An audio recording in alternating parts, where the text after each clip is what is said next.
Hey everyone, it's Heather Nichols, and today I have a trio of cards to share that I created with the new Butterfly Wishes kit. It all starts with the Butterflies Stamp and Stencil combo set. The background stamp does the butterfly bodies and then use the stencils to add the butterfly wings. I'll be using the coordinating butterflies dies to die cut some of the butterflies from the background. I'll be using the Butterfly Wishes clear stamp set as well as the Sweet Sentiments clear stamp set, and I'll be using the largest rectangle in the Petite Scallop Rectangle Stacklets die collection. For ink colors, I'll be using Sugar Cube and Oreo. I'll also be using Peaches and Cream, Saltwater Taffy, and Pink Champagne. I'll be using my Pastel blender brushes to do some ink blending along with a Nuvo blending sponge. I'll use Pixie spray to hold things in place while I do my blending. I'll be adding splatters to my project using Sugar Cube ink and a water brush. I'm adding diamond jewels to my project with Multimedia Matte and the Crystal Katana tool to place them, and I'll also use foam squares. I'm starting out by stamping the background image from the Butterflies Stamp and Stencil combo set.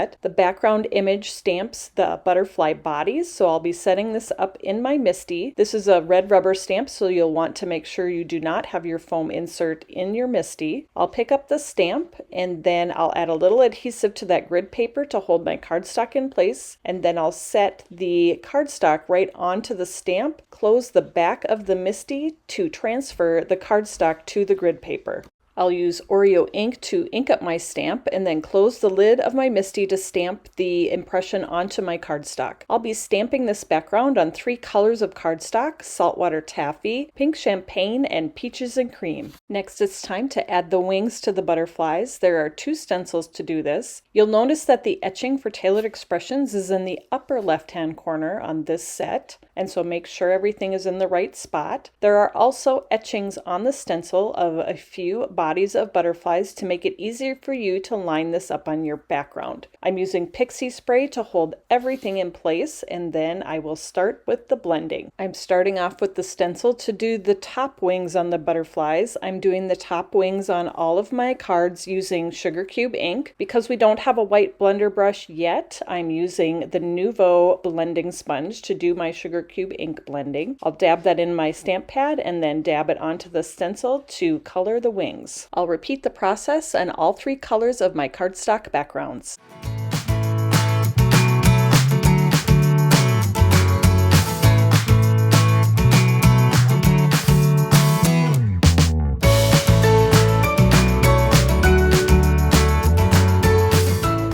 Now it's time to add the bottom wings to the butterflies, and this time I'm going to coordinate the ink colors with the cardstock background. I'll use Saltwater Taffy ink on Saltwater Taffy cardstock. I'll use Peaches and Cream ink on the Peaches and Cream cardstock, and I'll use Pink Champagne ink on the Pink Champagne cardstock. I'm applying the color with my Pastel blender brushes, and I'll wipe the stencil clean between each color. In the Butterfly Wishes stamp set, there's lots of cute little polka dots and patterns that you can add to your butterfly wings. To add these patterns to my backgrounds, I'm adding them to an acrylic block, and then I'll stamp them in the coordinating ink color to decorate my butterfly wings. I added splatters to my background using Sugar Cube ink. I added a few drops of the refill onto an acrylic block. I picked it up with a water brush, and I tapped the water brush over my fingers to add the splatters to my project. I'm using my die cut machine to cut out each of the backgrounds using the largest rectangle from the Petite Scallop Rectangle Stacklets die collection. I'm using the butterfly dies to cut out 3 of the butterflies from each of the backgrounds. I'll arrange the die over the stamped image and tape it in place with some Scotch removable tape and run it through my die cut machine. I'll be popping these butterflies up later on my project. For the sentiments on my project, I'm using the Sweet Sentiments stamp set, and I'm stamping them onto a strip of vellum using Oreo ink. I'll set this up in my MISTI, and this time I do have the foam insert in my MISTI because this is a clear stamp and it needs to be raised up just a little bit. Once I have everything where I want it, I will close the lid of my MISTI to pick up the stamp. I'll ink the stamp up with Oreo ink and stamp it onto the vellum. Ink on vellum does take a little bit longer to dry than when it's stamped on normal cardstock, so keep this in mind when you're handling these sentiment strips a little later when we're putting the cards together. Alright, we've got all the elements of our cards ready to go, so let's put these together. Now I'm attaching the backgrounds to the Toffee card bases first, but I would tell you you that you should attach those vellum strips to this background before you put them on the Toffee card base. You'll see in a little bit that I attached them afterwards once I decide how I wanted them to go. Next, I'm attaching those butterflies that I die cut out of the background. I'm cutting my foam squares with my scissors into strips to use down the center of the back of the butterflies. Once I have that attached, I'll put them right over the openings that they were cut out from. I did fold the butterflies just a little bit so that the wings will stick up on each side and give them a little more dimension. Next, I'm adding those vellum strips with the sentiments onto the cards. This is the step that I mentioned I would do earlier next time. I would do this before I attach the backgrounds to the card bases. To attach the strips to the cards, I'm adding adhesive to each end, and then I'm folding those ends underneath that layer with the scalloped edge. My final finishing touch on the cards is using the little diamond jewels to create butterfly trails underneath each of the popped up butterflies. Once I had the jewels arranged where I wanted them, I used my favorite liquid adhesive, Multimedia Matte, and my Crystal Katana tool to place the gems onto my project. Now this trio of cards is complete, and I just love all of the dimension and sparkle. I hope you enjoyed my project, and I hope you learned something new. You can find the Butterfly Wishes kit and all of the other supplies that I used to create this project in the Tailored Expressions web store at tailoredexpressions.com. Thanks so much for joining me, everybody, and I'll see you next time.